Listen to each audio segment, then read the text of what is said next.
Je suis une appaïste de longue date. Dernièrement, j'aimais filmer avec mon téléphone portable des portraits de mes amis bénévoles. Pour le film anniversaire, on m'a confié une caméra à apprivoiser. J'ai accepté le défi sans vraiment me rendre compte de l'ampleur et de la difficulté de cette tâche. Et j'ai appris seule, comme j'ai pu, au gré de mes rencontres avec celles et ceux qui font vivre l'APA pour tenter de restituer son histoire et son fonctionnement. Alors en fait, tout a commencé avec Claire Pic. Alors Claire Pic, c'était l'aïeule de Chantal Chaveria du Moulin. Et j'étais ami avec Chantal Chaveria. Et elle avait hérité de Claire Pic, son aïeul, un très important journal. Alors Chantal, elle se préoccupait du devenir de cet important journal de son aïeul.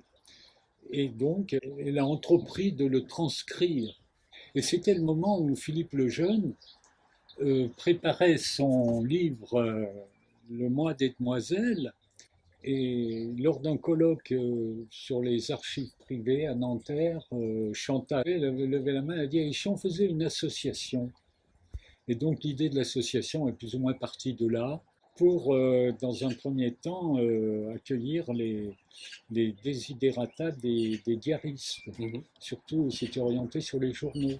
Alors, j'ai rencontré l'APA par une amie d'enfance, Sonia Goldi, qui un jour, donc c'était en 92, m'a dit je vais à un week-end où on va créer une association pour l'autobiographie, voilà. Et je connaissais Philippe Lejeune parce que j'avais lu le pacte autobiographique quand j'étais en Cagne.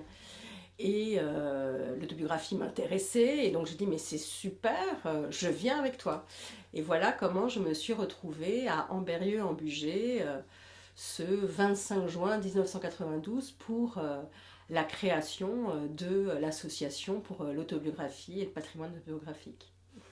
J'y ai rencontré des gens qui partageaient le même intérêt que moi pour les écrivains qui pratiquent l'autobiographie, qui avaient eux-mêmes une pratique d'écriture autobiographique. Ensuite, j'ai rejoint en fait, la Faute à Rousseau, qui était donc la revue de l'APA. Le responsable de la publication, c'était Philippe Artière, qui est devenu un ami. Et voilà, c'était les débuts héroïques de la phare. Voilà, je me souviens, on bricolait la phare avec la photocopieuse. Enfin bon, c'était très artisanal. Et en même temps, c'était des échanges extrêmement riches. Voilà, c'est assez passionnant de participer à une revue. C'est un sport collectif. Donc, Et lorsque Philippe eut l'idée de travailler aux côtés de Chantal Chaveria à la création d'une association de diaristes, eh bien, il lui conseilla de me joindre et j'étais donc parmi les 18 qui se trouvèrent le 18 novembre 1992 à souhaiter la création de l'association. Très vite, Philippe nous a engagés dans l'action. On a les réunions se succédaient et un jour, Philippe n'a même pas craint de dire que nous étions en train d'apprendre le métier de journaliste. Nous étions un groupe de lecture et on vivait en fait en se précipitant parmi les expéditions, enfin ce qui arrivait à Ambérieu, de nouveaux textes. Et ça a donné l'idée d'écrire parallèlement aux gardes-mémoire des cahiers sur un thème choisi par le groupe et dont les textes seraient réunis à la fin d'une année et mis à la disposition des adhérents de l'APA. Aujourd'hui, c'est Elisabeth qui est responsable de la Faute à Rousseau.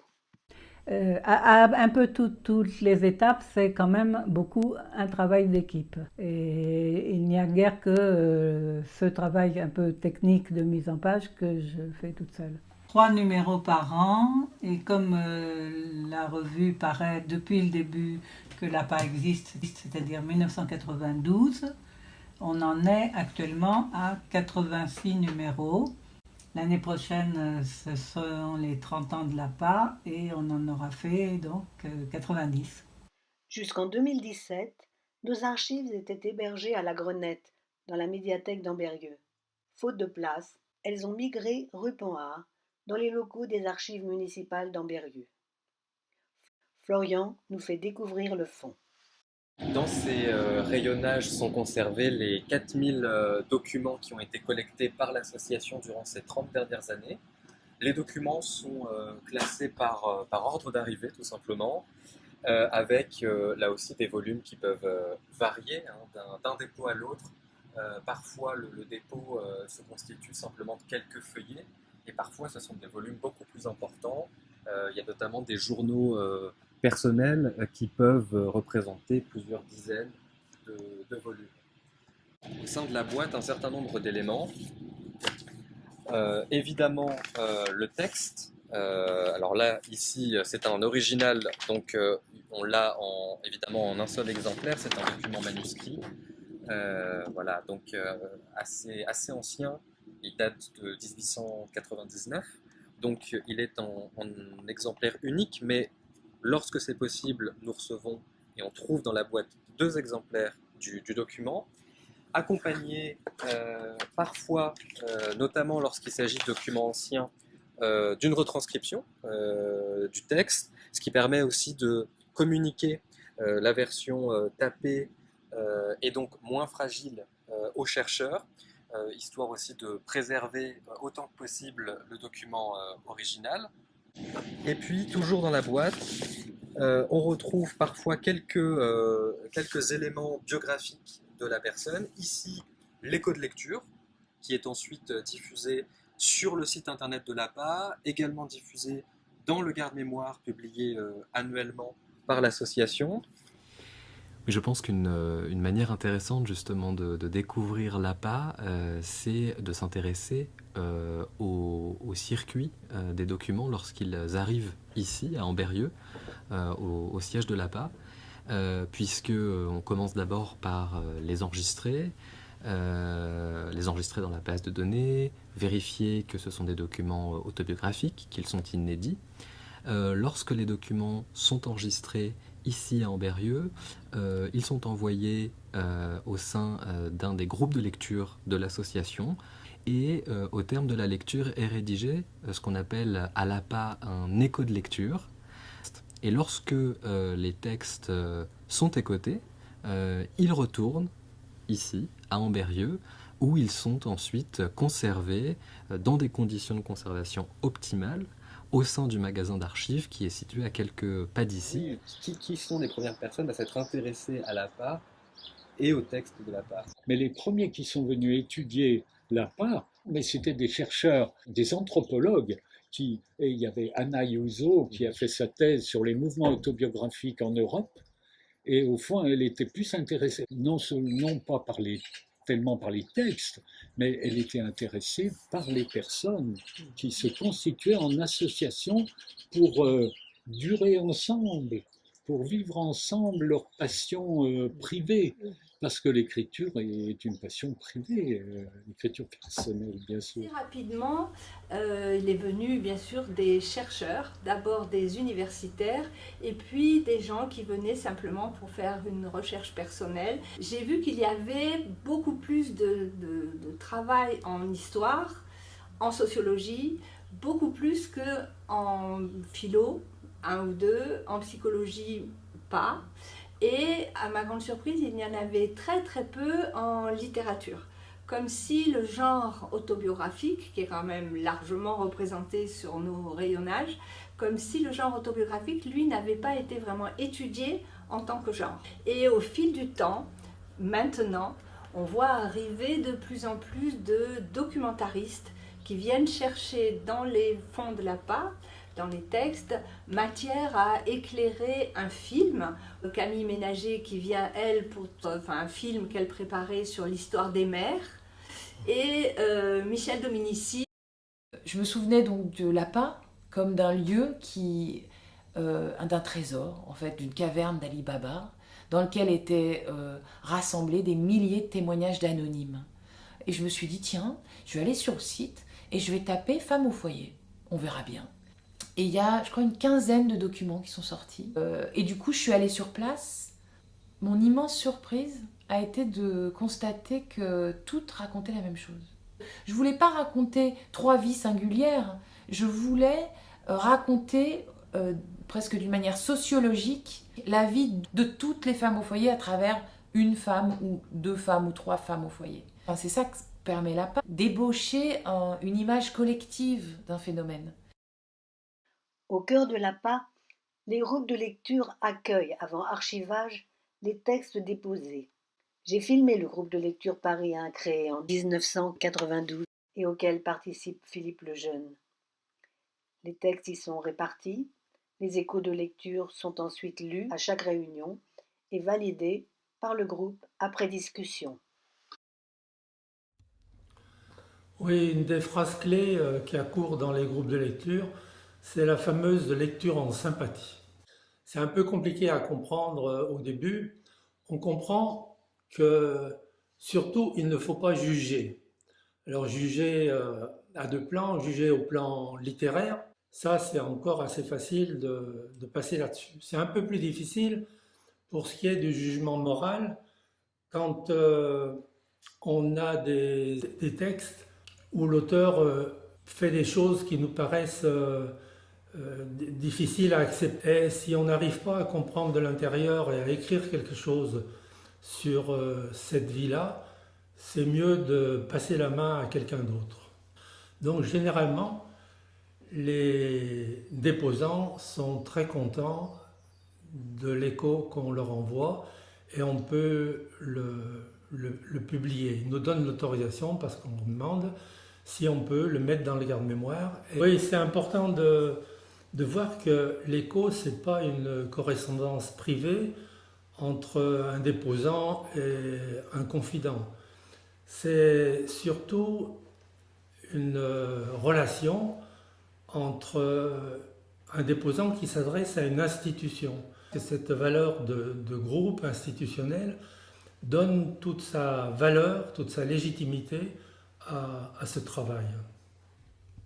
J'ai envoyé à l'APA 2 exemplaires, je pense, du manuscrit. Peu de temps après, j'ai reçu un courrier de Jacqueline Brisson. Et dans ce courrier, il y avait l'écho, c'est-à-dire la réception de mon manuscrit. Et c'était d'une telle sensibilité, et c'était tellement en écho, en effet, à ce que j'avais ressenti. C'était comme une validation de mes propres écrits.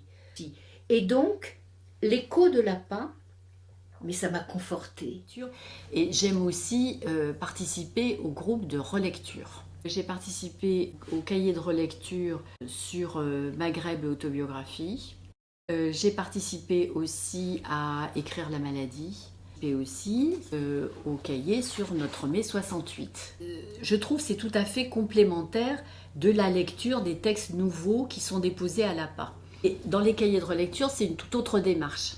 Et ça a été la première quand même initiative de l'APA pour répondre à une demande qui nous est faite, et bien heureusement très souvent, comment lire, parce que tout le monde ne peut pas aller à Ambérieu, s'installer à Ambérieu pour lire les textes. Et ce qui est très intéressant, bien entendu, c'est de lire donc toute une série de textes sur le même thème. Ce cahier, pour moi, est particulier, parce qu'il a donné lieu à un échange de textes avec nos amis des associations allemandes, belges, italiennes, pour nos publications respectives.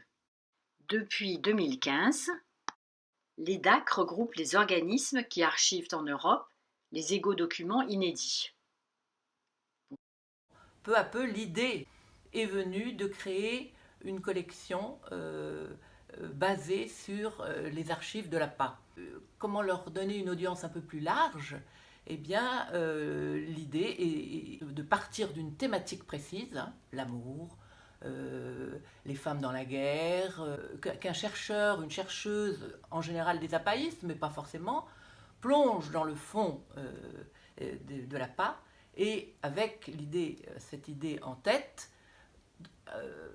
constitue un corpus d'une dizaine de textes ou d'extraits de textes sur cette thématique précise.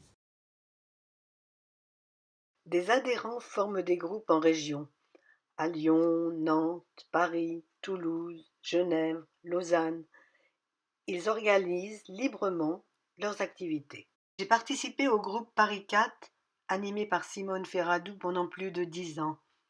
On y lisait des textes écrits chez nous et échangions sur les livres autobiographiques que nous avions aimés. Aujourd'hui, je suis devenu l'animateur de ce groupe, et il nous arrive, ça nous est arrivé récemment, d'inviter un auteur d'un livre qui nous intéresse. Très récemment, on a invité, c'était un peu particulier, la fille d'une des membres du groupe, Sandra Van Bromersch, qui a écrit un livre qui relate son expérience de 20 ans comme dame de compagnie de Lucette Détouche, la veuve de Céline. Après un premier blog temporaire créé par l'APA, ayant donné lieu à un cahier Vivre confiné, Pierre l'a prolongé et animé pour qu'il soit plus pérenne. Ce deuxième blog, il s'appelle Grain de sel, et on en est à aujourd'hui presque bientôt 400 billets échangés. J'ai été rencontrer le groupe de Genève. Nous sommes une quinzaine de personnes qui se rencontrent à peu près toutes les 6 semaines. Le principe, en fait, est d'alterner entre des lectures de textes courts que nous préparons sur des thèmes prédéfinis. C'est la séance qui suit. Normalement, on a soit un invité, soit c'est un membre du groupe qui présente un livre ou une démarche liée à l'autobiographie. Donc, ce jour-là, Huguette Junot a rappelé le lourd travail et le plaisir d'organisation des journées de l'APA à Genève. Les conférences, les spectacles, les visites et les repas furent une réussite. Je vous présente donc les cahiers de l'APA, juin 2016. Et la spécificité de ce cahier, c'est que ce sont des lectures du fond APA, qui reflètent tout à fait, si vous voulez, et la position des Suisses par rapport à la dernière guerre, les idées aussi de la France par rapport à la Suisse, et à travers ceci, on a découvert beaucoup de choses. Ce cahier, en tout cas pour moi maintenant, est tout à fait en miroir avec maintenant. La Suisse a cassé si vous voulez, sa neutralité cette fois-ci et s'est alignée avec l'Europe pour la guerre en Ukraine. J'ai rencontré aussi le groupe local de Toulouse. Nous avons eu à cœur très très vite de faire connaître l'APA en région et donc d'organiser des rencontres sur l'extérieur, des présentations dans des librairies. À ce titre-là, Marie-Hélène Roch, qui nous a quittés aujourd'hui, et avait très à cœur de cette ouverture, de faire connaître l'APA, de transmettre les objectifs de l'APA en région. Le groupe a organisé en 2013 le séminaire Jeux au travail, avec des tables rondes, des ateliers collages et des lectures à haute voix, extraits du fond de l'APA sur le travail. Tout au long de l'année, nous organisons des événements pour nous rencontrer et partager notre intérêt pour l'autobiographie. Le week-end festif des journées de l'APA en est assurément le point fort. L'APA, en effet, a été fondée pour résoudre un problème de transmission. Que pouvais-je faire des bouteilles à la mer que je recevais par la poste, autobiographie orpheline à la recherche d'un destinataire? La lecture en sympathie d'un souvent unique lecteur, manifesté par un écho de lecture, et l'archivage dans un lieu public, tels étaient les gages de transmission à la postérité.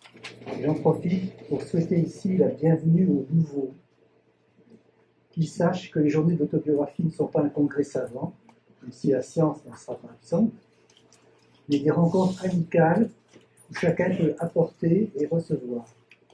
Débats, ateliers, cartes blanches, repas pris en commun, covoiturage ou trajet, toutes les occasions seront bonnes pour partager.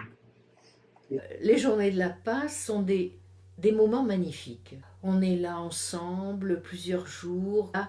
L'APA est là, en chair, en os, en voix. Ben, ça me rappelle un peu mes 68. C'est l'ouverture, ça parle. Lors des conférences, des débats, mais ça parle en prenant les repas. Ça parle à tous les moments et c'est merveilleux. Et on fait des rencontres. Alors, on rencontre soit parce que l'on a assisté à un même atelier, soit parce que on a vu une petite exposition. Oui, alors je parlais des cartes blanches et parce que c'est la possibilité qui est donnée à tout adhérent de réunir des gens autour d'une thématique qui leur tient à cœur. Donc tout ça, c'est magnifique. En hiver, nous organisons une matinée du journal. Le diariste Yves Charnay a débattu avec son ami Pierre Bergogneau sur son livre Carnet. Au printemps, nous organisons une table ronde. Ce jour-là, Raphaël Bondu, Françoise Bonneau-Jorgens, Annie Rambion et Michel Vanet ont expliqué la motivation de leur dépôt et leur réaction aux échos reçus. Le public dans la salle a posé de nombreuses questions et donné à son tour des témoignages particulièrement émouvants. À l'occasion des 30 ans de l'APA, une petite équipe a conçu et fait réaliser des panneaux d'exposition sur notre fond. Inaugurés en mai 2022 à la médiathèque d'Ambérieu, les habitants de la région ont pu découvrir quelques manuscrits originaux de journaux, ainsi que 14 panneaux largement illustrés, présentant 12 dépôts emblématiques, reflétant la variété, la richesse de nos collections, véritable mémoire sociale de l'intime. Une autre équipe s'est chargée de concevoir et faire publier un livre illustré qui présente l'histoire de l'association en rassemblant des témoignages, des membres fondateurs, de personnalités ayant collaboré avec l'APA et de textes du fond. Notre association nationale, loi 1901, reconnue d'intérêt général, a pour président actuel Philippe Lejeune. Elle fonctionne grâce à un conseil d'administration, un bureau, un archiviste salarié et à la forte implication de ses bénévoles. Les besoins de financement, qui reposent avant tout sur les cotisations de ses adhérents et de la ville d'Ambérieu pour ses locaux, nécessitent des soutiens actifs comme celui de la Fondation La Poste. La rencontre avec l'APA, elle aboutit forcément à un soutien de notre part, puisque cette association est très engagée sur l'écrit, le témoignage de l'écrit, sa transmission, son partage. C'est pour cela que nous sommes très heureux de nous associer à son activité ainsi qu'à son anniversaire en 2022. Notre principal soutien provient de la générosité de Madame Gisèle Grimm, qui a déposé le fonds impressionnant des archives des créations de sa fille Ariane, décédée accidentellement à l'âge de 18 ans. J'ai quand même réalisé l'importance que l'APA pouvait avoir pour ma fille. J'avais qu'une idée, c'est surtout qu'elle vive n'importe comment, mais qu'elle vive. Je ne pouvais qu'être généreuse avec elle, avec l'APA. Je me suis dit, faisons vivre Annick, rétribuons l'APA pour sa générosité vis-à-vis d'Annick. Je pense que l'APA mériterait déjà d'être en fait beaucoup mieux connue que ce qu'elle n'est. Le deuxième point, je crois, qui va être important, ça serait de faire en sorte que le fonds soit progressivement numérisé, notamment les documents les plus anciens. Ensuite, il y a une autre grande idée pour l'avenir, une idée que Philippe Lejeune a souvent mise en avant, c'est qu'il faudrait que nous ayons en France une maison d'autobiographie, c'est-à-dire un lieu qui soit vraiment un lieu accueillant, pas seulement des archives comme le sont nos archives en Berrieux, mais un lieu dans lequel il y ait également des salles de réunion. Pourquoi pas d'avoir un petit musée dans lequel on présenterait une partie des documents de l'APA, même pourquoi pas avoir des zones permettant des résidences. Il faut chercher les opportunités. on y travaille, nouer des partenariats. Notamment, on essaye de développer des choses dans la région Rhône-Alpes, puisque c'est la région d'Ambérieu. Ça pourrait être un petit peu central par rapport à ce que une de nos interlocutrices dans nos différentes démarches présentait comme une sorte de triangle de l'autobiographie entre Pieve San Stefano et Emmendingen, Pieve San Stefano en Italie, Emmendingen en Allemagne et quelque chose en région Rhône-Alpes, soit Ambérieu, soit pourquoi pas à Lyon. L'APA est à l'image de Philippe Lejeune. Son engagement passionné, sa culture, son humanité changent nos vies de façon singulière. Dans un climat amical, il incite chacune et chacun à donner le meilleur de soi-même. Les gens à l'APA sont concernés naturellement par la vie des autres. Et lire les textes, en faire les échos, etc., je trouve que c'est extraordinaire. Et toujours en sympathie, comme on dit. Et ça, c'était très fort. Et quand j'ai rencontré Philippe Lejeune, qui m'impressionnait beaucoup, mais qui m'a tellement dit de belles choses tout à fait simples et naturelles, que c'est devenu vraiment comme un frère. C'est tellement fantastique que Philippe ait créé l'association et qui permette à tout le monde de vivre au-delà de la mort. Voilà.